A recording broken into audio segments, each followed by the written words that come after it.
Halo teman-teman, ini keributan mengenai PP 20 2026 masih berlanjut ya, karena beda-beda konsultan, beda-beda influencer, ada beda-beda pendapat ya. Ini salah satu yang paling penting adalah mengenai sewa. Apakah sewa itu termasuk dalam hitungan untuk menghitung batasan 4,8 M tersebut? Perlu digabung atau nggak tergabung ya? Akan gue share screen ke teman-teman semua. Ada tiga isu utama yang gue lihat ya. Yang pertama adalah apakah omset CV juga termasuk hitungan gabungan? Nah, jawaban singkat gue adalah tidak ya. Yang dihitung dalam omset gabungan terhadap orang pribadi adalah terhadap orang pribadi adalah hanya PTP saja. Hanya PTP yang digabung ke pribadinya dalam rangka menghitung 4,8 M. Kalau CV maupun PT maupun firma nggak dihitung. Yang kedua, apakah penghasilan sewa termasuk gabungan? Nah, ini yang dari kemarin dari semalam jadi ribut ya banyak orang ya. Gua sampai dibilang salah dan sebagainya. Nah, jawaban singkat gua adalah sewa tidak termasuk dalam hitungan gabungan ya. Khususnya sewa untuk investasi. Tetapi kalau sewa dalam rangka usaha itu termasuk. Oke, nanti gue jelasin. Yang ketiga, bagaimana dengan bunga deposito, trading saham, terima hadiah, jual tanah dan bangunan, dividen, kemudian prefer, hibah, dan lain-lainnya? Nah, jawaban singkat gue adalah tidak. Ya, ini semua tidak termasuk dalam hitungan untuk menggabungkan dalam rangka batasan 4,8 M, dalam rangka untuk kualifikasi bisa atau nggak bisa pakai 0,5% PPh final UMKM. Oke, aku akan terangkan satu persatu, teman-teman. Yang pertama, omset apa aja yang perlu digabung dalam rangka menentukan batasan omset 4,8 M setahun si orang pribadi ini ya, si orang pribadi. Nah, supaya dia bisa qualified PPh final UMKM 0,5%. Ini ada di pasal 57 ayat 2 huruf E ya. Intinya seperti ini. Satu, omset WPOP dari usaha dan atau pekerja bebasnya digabung dengan omset dari PTP yang dimiliki oleh orang pribadi tersebut. Jadi orang pribadi dari usaha dan dari pekerja bebas ditambah omset dari PTP yang dia dirikan sendiri oleh si orang pribadi ini. Oke, itulah yang dimaksud dengan gabungan. Kemudian tiga, tetapi tidak disebutkan nih mengenai omset pasangan si istri digabung atau enggak, ataupun PTP yang didirikan oleh si istri digabung atau tidak. Tidak disebutkan ya. Nah, namun pendapat pribadi gua teman-teman, kita cari aman aja. Kita cari aman, jangan cari gara-gara, jangan cari masalah.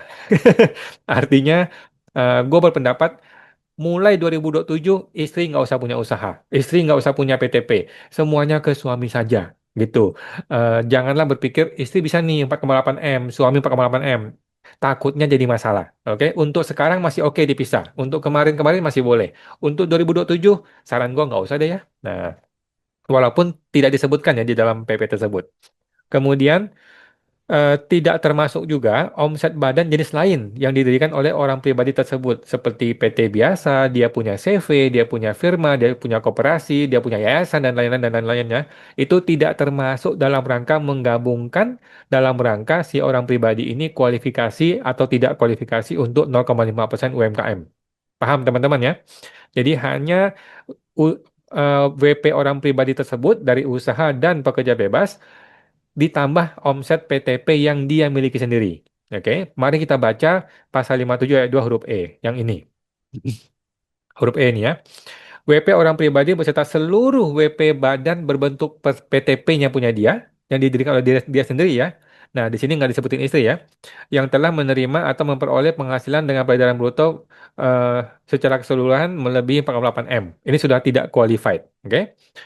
Jadi penjelasan gue adalah kualifikasinya itu supaya bisa final 0,5% adalah omset WPOP digabung dengan omset PTP punya dia. Tetapi tidak termasuk omset CV PT firma yang dia miliki. Gitu teman-teman ya. Itu pendapat pribadi gue. Nah, ini poin satu. Jadi intinya CV tidak termasuk dalam hitungan, PT biasa juga tidak termasuk dalam hitungan. Tetapi kalau PTP itu termasuk. Nah, muncul pertanyaan berikutnya. Apakah sewa tanah bangunan termasuk omset yang perlu digabung untuk menentukan kualifikasi batasan 4,8 M ini? Jawaban singkatnya tidak ya. Jawaban singkatnya tidak ya. Tetapi tidak dalam rangka sewa yang bukan usaha. Oke kan tadi dibilang sini nih. Tadi kan dia bilang omset WPOP dari usaha dan atau bekerja bebas. Pertanyaannya, sewanya lu itu sewa dalam rangka usaha atau sewa dalam rangka bukan usaha? Kan itu yang mesti dijawab dulu teman-teman ya. Nah, kita lihat pasal 58 ayat 1 ya. Disinilah definisi peredaran bruto. Apakah di sini termasuk sewa atau tidak nanti kita lihat. Kemudian ada penjelasannya. Di dalam penjelasan 58 pasal 58 ayat 1 itu contohnya itu masuk sewa. Disitulah banyak orang berargumen bahwa sewa itu termasuk dalam kategori gabungan. Tapi di situ disebutkan hanya untuk badan. Maksudnya contoh itu contoh badan ya PTP dan bukan orang pribadi dan di situ tegas dituliskan usaha sewa ya. Jadi bukan sewa biasa. Ini adalah sewa dalam rangka usaha. Jadi sewa itu ada dua macam teman-teman ya. Bisa sewa dalam rangka investasi, bisa sewa dalam rangka usaha. Jadi kalau orang pribadi punya rumah, punya ruko, punya tanah bangunan dia sewakan, itu investasi, bukan usaha. Tetapi kalau orang pribadi atau PTP dia punya tanah, kemudian dia dia bangun, dia petak-petakin tuh ada pintu A, pintu B, pintu C, dia kasih nama lagi pintu-pintunya ya. Kemudian dikasih nomor, kemudian dia sewa-sewain, itu sudah termasuk kategori sewa yang usaha. Maka otomatis dia akan qualified ke sini nih, masuk ke sini sebagai hitungan digabung dalam rangka untuk menghitung 4,8 M. Oke? Kita lihat. Ini adalah pasal 58 ayat 1 huruf A ya. 58 ayat 1 huruf huruf A ya kalau salah ya. 5 ya, huruf 1 huruf A ya. Jadi jumlah keseluruhan peredaran bruto atas penghasilan dari usaha dan jasa sehubungan kerja bebas dalam 1 tahun, oke, baik yang dikenakan pajak penghasilan yang tidak bersifat final maupun yang bersifat final termasuk peredaran bruto dalam yang diterima dari luar negeri. Nah, disinilah muncul isu nih. Di sini muncul isu bersifat tidak final maupun bersifat final. Lah orang mulai bingung nih. Orang mulai mulai berpikir, gimana kalau sewa? Gimana kalau bunga deposito gue? Gimana kalau bunga SBN gua? Gimana kalau gua jual rumah? Kan itu kan bersifat final, ya kan? Nah, jadi gua jelaskan lagi teman-teman ya. Ini hanya dalam rangka usaha nih, dia tulis di sini nih. Dalam rangka usaha dan dalam jangka pekerjaan bebas ya. Kalau lu jual properti bukan dalam rangka usaha, ya tidak dihitung. Ya kan? Tetapi kalau lu jual properti dalam rangka usaha, contohnya lu adalah seorang developer properti, ya itu termasuk, ya itu termasuk dihitung. Tetapi kalau lu dalam rangka bukan usaha, lu hanya punya properti, kemudian lu sewain atau lu jual gitu ya, ya lu itu tidak termasuk ya. Itu namanya properti investasi. Lu berinvestasi, kemudian lu jual kan dapat untung ya nggak apa-apa. Tapi kan itu bukan usaha teman-teman ya. Lu tidak bangun sebuah bangunan di atas tanah luas, kemudian lu petak-petakin, lu jual. Itu tidak begitu kan. Nah. Jadi di sini gue membagikan ada dua kategori sewa ya. Sewa yang bukan usaha itu tidak termasuk hitungan teman-teman ya. Sewa yang termasuk usaha, disinilah perlu digabung dalam hitungan usaha untuk menentukan batasan 4,8 M. Oke? Tetapi ingat ya, sewa tetap kena PPh final 10%, bukan PPh final 0,5% ya. Ingat itu. Nah, kemudian pasal 58 ayat 1 huruf A ini muncul penjelasannya. Oke. Nah, penjelasannya ini nih yang bikin orang bingung kan. Jadi pasal 58 ayat 1 contohnya adalah perseroan perorangan XY terdaftar sebagai WP tanggal 20 September 2026. Selama tahun 2026, dia ini menerima atau memperoleh penghasilan dari usaha. Teman-teman ya, gue jelasin lagi ya, usaha. Gue tegasin lagi nih, usaha ya. Usaha persewaan gedung yang dikenai PPh final yang bersifat final berdasarkan peraturan bla bla bla bla bla. Nah, itu termasuk teman-teman ya, termasuk. Oke. Nah, jadi catatan gua adalah ini contohnya atau penjelasannya adalah berbentuk badan, bukan orang pribadi ya. Dan dia tegas menuliskan ini adalah dari usaha sewa. Teman-temannya usaha sewa. Jadi, kalau Anda punya bangunan tetapi bukan dalam rangka diusahakan sebagai sewa menyewa, maka itu bukan termasuk dalam hitungan. Oke? Nah, itu sudah clear teman-teman ya. Mudah-mudahan teman-teman paham maksud gue ya, teman-teman ya. Jadi gue berpendapat sewa ada dua kategori, sewa yang investasi biasa atau sewa yang usaha. Kalau sewa yang investasi itu tidak dihitung dalam rangka gabungan 4,8 M. Tetapi kalau sewa yang usaha artinya lu membangun dengan sengaja properti itu dikotak-kotakin, dipeta-petakin dengan sengaja untuk disewakan, artinya lu punya usaha sewa menyewa.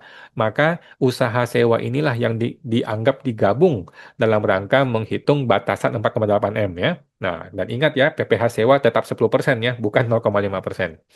Yang ketiga, terakhir, bagaimana dengan bunga deposito atau trading saham atau terima hadiah atau jual tanah bangunan atau dividen atau prefer atau hibah atau warisan dan lain-lain dan lain-lain atau gaji dari kantor.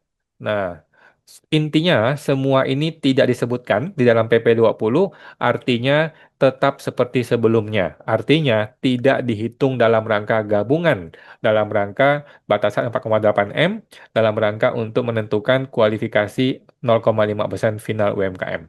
Oke, teman-teman. Gua rasa seperti itu aja ya. Sebenarnya sih ini simple sekali sebenarnya teman-teman ya.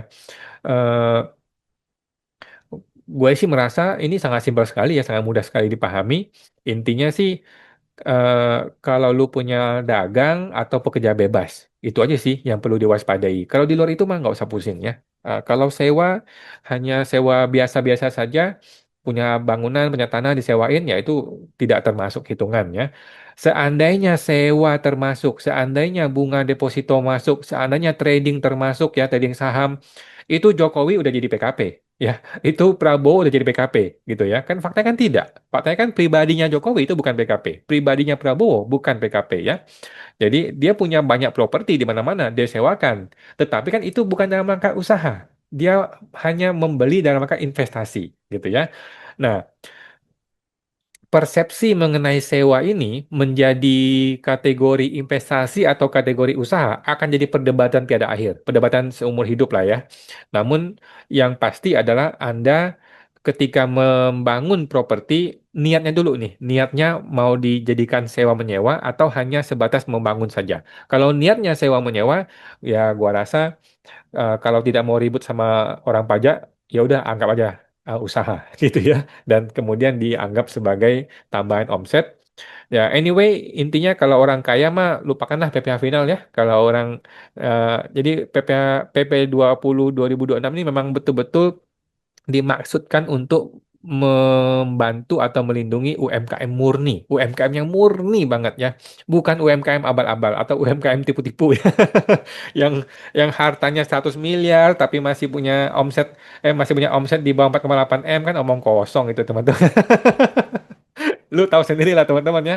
Jadi eh, kita sadar diri lah teman-teman ya, sadar diri. Kalau emang udah gede, udah punya usaha gede, udahlah lupakan UMKM ya. Tapi kalau teman-teman yang masih merintis, masih punya punya uang pas-pasan, punya bisnisnya kembang kempis gitu ya, bisa. Ini PP ini betul-betul untuk Anda, untuk lu bisa memanfaatkan PPh final UMKM 0,5% sampai di batas tertentu ya, di batas ketika lu melewati 4,8 M, lakukanlah pendewasaan diri, sadar diri dan sudah bisa upgrade ke PTP atau dan sebagainya dan pembukuan. Oke teman-teman, sampai jumpa, semoga terbantu.